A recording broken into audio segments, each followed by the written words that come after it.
Welcome to the deep dive.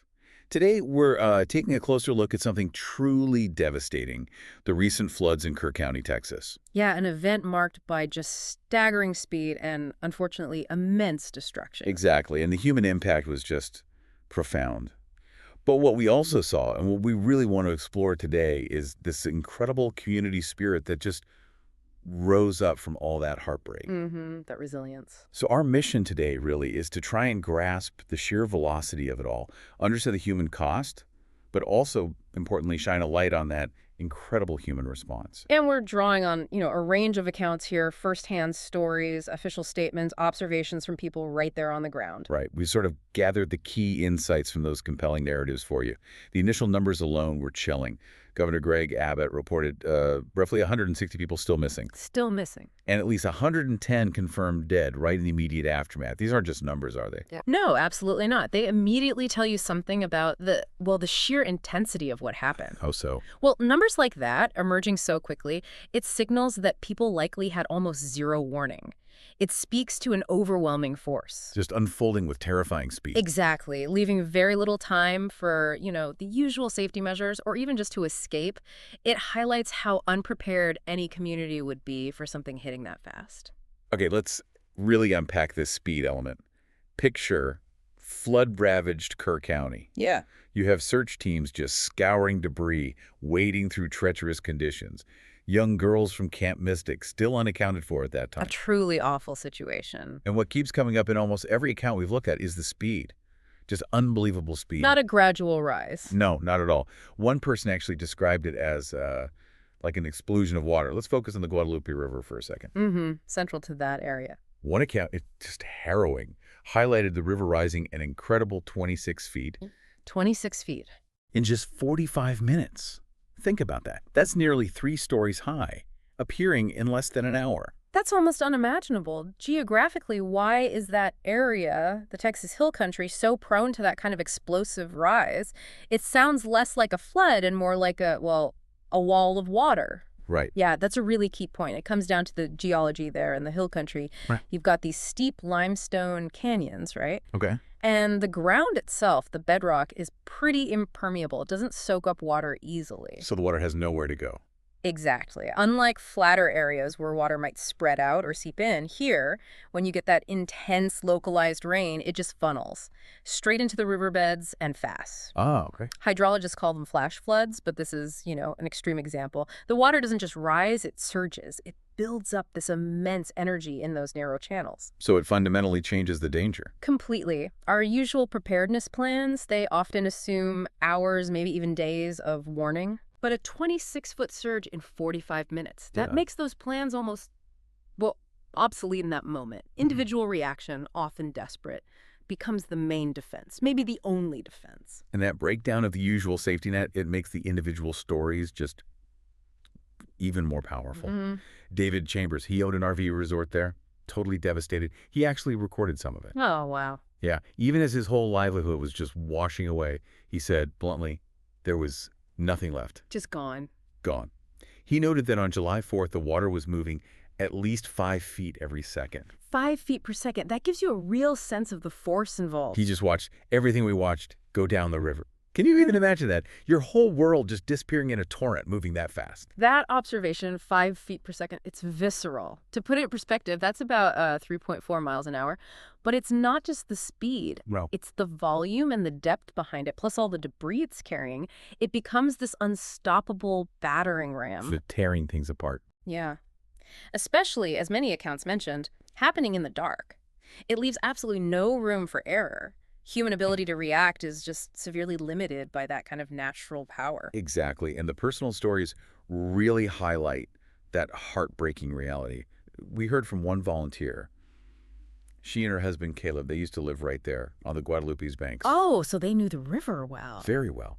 And she just couldn't believe what she saw afterwards. Said it hit our hearts deeply. I can only imagine. And Caleb's assessment was so stark, it echoed what many felt. Nobody had a chance. It was moving so quickly and it was so dark. Yeah. My heart, it just goes out to everyone who lost loved ones, lost their homes, their campers, their whole sense of safety. Just devastating. And there was this one observation, quite striking, about the landscape afterwards, comparing the way the flood stripped everything bare to foliation, right? Hmm. Scoured clean. Comparing it to, and this is a direct quote from one report, what Agent Orange did in Vietnam, defoliate. Exactly how Vietnam, when they went into the jungles and defoliated, this is what reminds me of that. Wow. That's a powerful image. Just the sheer force needed to do that. Yeah, just leaving this completely altered, almost alien terrain behind. Mhm. But, amidst all that chaos, that despair, something else started to emerge. The community response? Yes, this Yeah. incredible force of community, the recovery efforts. And here's where it gets, well, really interesting to me. Governor Greg Abbott visited Kerrville, Right. and his promise was very clear. They wouldn't stop searching until every single missing person was accounted for. Setting a clear objective. And he had this quite pointed exchange with a reporter. He was asked, who's to blame. And he said, quoting here, "You ask, I'm going to use your words, who's to blame, know this. That's the word choice of losers." Strong words. Then he emphasized, Texas resolve is on full display. It really set a tone, didn't it? Yeah. Focusing immediately on action, on unity, not blame. Yeah, that kind of leadership message in a crisis, it's crucial. It's not just rhetoric. It shifts the focus from sort of paralysis or finger pointing towards purpose. Great getting things done. Exactly. It galvanizes people, focuses everyone on the immediate human need. And when you combine that top-down directive with just the natural human instinct to help in a crisis, You get real mobilization. you get powerful synergy. It channels that shock, that grief into something productive. And that speaks volumes about the community's determination. Absolutely. And we saw that determination in action with organizations like Operation Blessing. They were right there in Kerr County, partnering with a local church. Doing practical work. Incredibly practical. Okay. Making 200 meals, lunches and dinners every single day. Wow. And delivering them directly to first responders, to survivors, right there on the front lines. I mean, think about the logistics of that. Navigating damaged areas, finding people. Exactly. Getting hot food to people who'd lost everything or were just exhausted from working, that's direct help, cutting through red tape to meet immediate needs. That tangible support is so vital in those early stages. And it wasn't just the organized groups. The wider volunteer effort was just incredible. People showed up en masse, as one account put it, just to help clean up. Driven by, well, just wanting to help. Driven by love, really, amidst all the grief. And it wasn't just locals. We heard about prayer teams all the way from Alaska, Colorado, all over Texas. That far away. Yeah. Even mention of a little 3-year-old praying multiple times. It paints this picture of just a huge grassroots outpouring of support. What does that tell you about how communities respond right after a disaster? Well, if we connect this to the bigger picture, that immediate community-led support is absolutely crucial. It often comes even before the official government response really ramps up, and it complements it powerfully. Fills the gaps. Precisely. Government agencies bring critical resources, long-term stuff.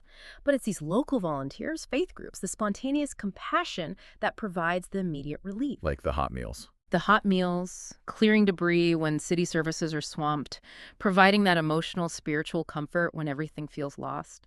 It's a lifeline when formal systems are still mobilizing. And it reminds people they aren't alone. Exactly. It's a powerful psychological boost. It really highlights the power of people helping people directly without hesitation. That's vital in those darkest hours. It really is inspiring. And Operation Blessing, their own motto, kind of sums up this whole philosophy. What's that? They said, when disasters strike, we don't look for blame. What we look for is to strike back with love and compassion to let the survivors know we're standing with them. Strike back with love and compassion. That's a powerful way to put it. Isn't it? That principle, responding with compassion, not blame, it feels so necessary in a crisis like this. It unifies people when unity is what's needed most. It fosters that collective resilience. It taps into something, maybe what sociologists sometimes call collective effervescence, this shared energy, this community spirit that emerges. People acting for the common good. Yeah, often through simple but profound acts of kindness. That's what holds a community together when everything else seems to have been stripped away. So what does this all mean? We've really seen this paradox, haven't we? Immense natural devastation met by this equally immense wave of human compassion and sheer resolve. A stark contrast. This deep dive showed us the shocking speed of those floods in Kerr County, the terrible human cost. But then, right alongside it, the immediate, heartfelt response from volunteers, from groups like Operation Blessing. A testament to community strength. Yeah. It's a story of heartbreak, absolutely, but also of incredible resilience. and just the enduring power of human connection. So, thinking about that extreme unpredictability, a river rising 26 feet in 45 minutes, and seeing how vital that immediate grassroots compassion was, Mhm. what does this deep dive suggest about our collective resilience? And maybe more for you, the listener, to think about. What does it make you consider about the kind of support that truly matters when disaster strikes? What kind of community, what kinds of connections are most crucial for facing the unpredictable challenges ahead? Well,